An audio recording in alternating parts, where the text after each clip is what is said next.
buyi nnyo president advisor bamusondere ssente n'engamba ebyawo n'engamba z'essente abeera bakuzimuwa bazimuwe because nange maybe she deserves it engeri gye yamukolerako eggwanga naye talimba abantu nti mulwadde kuba nabadde naye jjo mu bbaala kati bino bagamba bagenda mukokotako amasavu ku mutima tewaliyo masavu wadde akasavu naako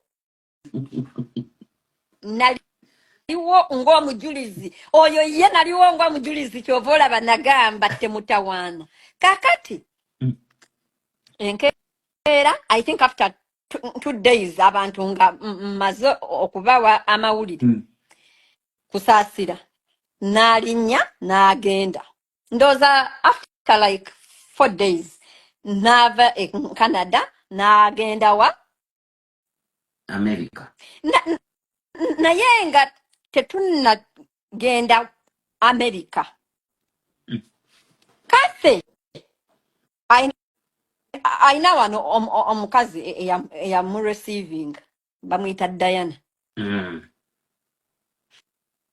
nga avaayoko ewa Diana n'agendako mu bantu be rich nga bwe nakureceiving naye nga emisana ogendako ewa Momo n'ogendako ewa Morris you know like that yes waliwo awantu kate gye yagenda eri eyo nga ku airport omanyi wano tulina programs za housing za njawulo waliwo be bateeka mu mahoteri waliwo Red Cross bewa naddala abaakajja kati waliwo abaana abaakajja bamazeewo se maybe like a year or so era bakyali bapya the influx kati mwalimu abaana kase gye yagendanga rich abaana baazina kase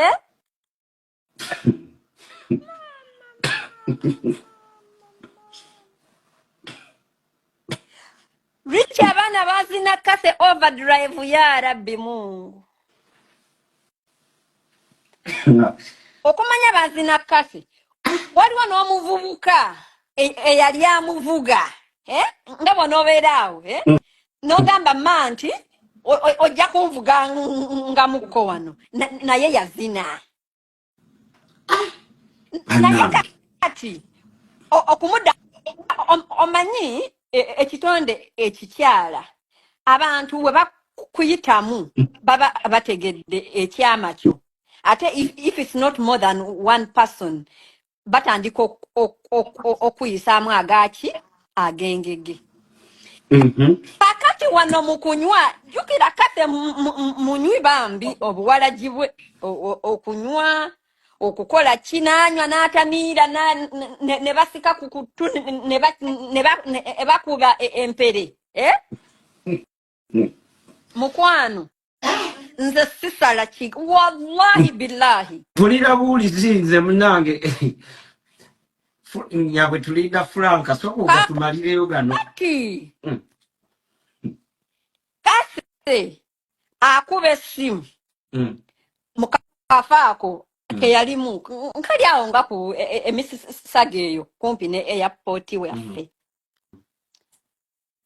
akuba essimu ku live like video bwemba nimba mu mubuuzo oba wabeerewo omuntu akebera essimu ya kase oba talinaako botimu eno app y'abakadaama botimu ngimanyi eyina ekola ku bakadaama bokka ng'ajjayo botimu simanyi lwaki yajjayo botimu oba lwaki teyajjayo WhatsApp kuba jjukira wano she didn't have a SIM card of course era ng'akozesa wifi mukwano ng'ajjayo akuba essimu ku video ng'ayina gwawaako bana abaana bamurekodinga ng'ayina gwawaako ate senga sitotera kuleta mawulire nga togasunsude. Sitera kuleta gulire nga sirisunsudde. Nga aleta nga bewaako nga n'okumalamala. Naye nga omuntu mbuuza nga akubiraani. Yali akubiraani. Awo wennyini bwe tudda. Oba mbyogere. Bamikwano. Nina kye mbagamba. Mwenna no kibakwatako. Mutega amatu bulungi. Mukitegedde? As in, take your ears. Mutega amatu. Nze kama kwogera wano. Njagala okubagamba ebigambo bino wammanga. Bw'oba ozze mu bulamu bwange ng'owuli oyagala kusigala sigala. Wabula bw'oba owuli oyagala kugenda genda. Nkiddamu genda. Actually walwawo. Nze Nakitto Seeguya. Mukitegedde? Seeguya. Neguya omuntu omu Katonda mpozi ne maama wange. Abasigadde. Mwebe nasanga obusanze ku nsi. You can come in as you please and leave as you please. Sibainako buzibu. Ate those I lost way back. I don't miss you and I don't regret it. Kwene sale yazze. Bw'oba olina gw'oyagala okutegeera nti si munno genda ku musaalo gisabe. Ti ayi Allah. Nsaba ondekera abo abalungi ate ababi obatwale. Kati ate awo mba nkuzzaako omukono kiba kitegeeza gwe bulijjo gwe nneeza agende mu bulamu bwange oveemu ebintu bitambule bulungi era abaagenda ebintu biri mutambula bulungi ndowooza namwe mubira. Siba misinga by the way ate sikyejjusa. I am happy. Kati abalungi bennina ng'owuli oyagala kusigala bambi musigale. Naye bw'okoowanga oli muntu naawe okoowanga ogenda. Singa sitole yabadde esoose twaligabe omusajja bamuwalana. Edi omuganga teyeeganga kati tukwate omusajja tumunaaze mu kayanja ka Kabaka atukula akomenga mupya. Omuganga teyeeganga ekyo kimanye. Nze ogambye kati oli musajja muganda. Ekiraba kati mupya. Kubanga omanyi gwe kati abantu abasubscribinga ku channel essaawa zino bayitirivu kulaba kisitole kino.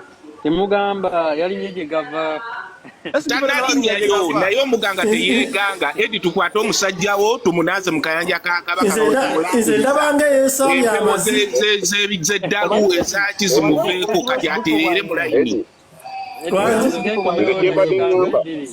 Ngembadde ngamba kuba YouTube ab'Uganda eyo wakuyamba abantu talina gwayamba naawe ali ku mulimu gwe.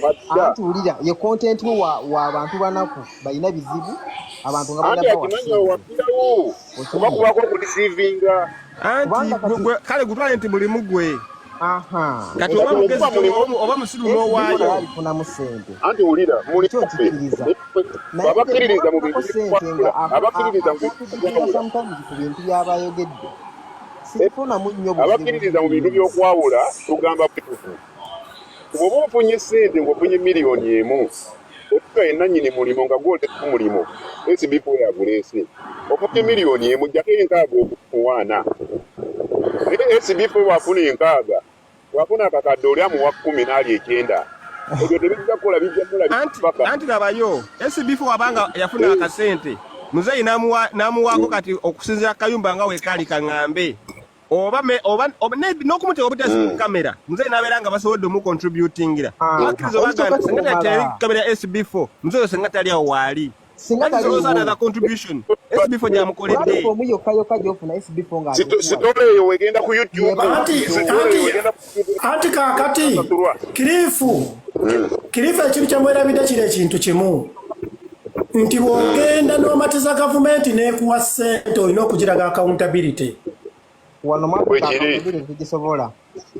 Kaakati igwe bw'ovaayo n'otugamba muno okutunuza musajja kamera mu kimu omusajja kituufu omutunuzaamu kamera naye ekyavaayo kiruwa omusajja yawulira nga bamafinayo wuliriza love wuliriza omusajja yawulira wadde talaba mama fina agamba omusajja omuwadde milioni 10 esibifo ne yeebaza mu kamera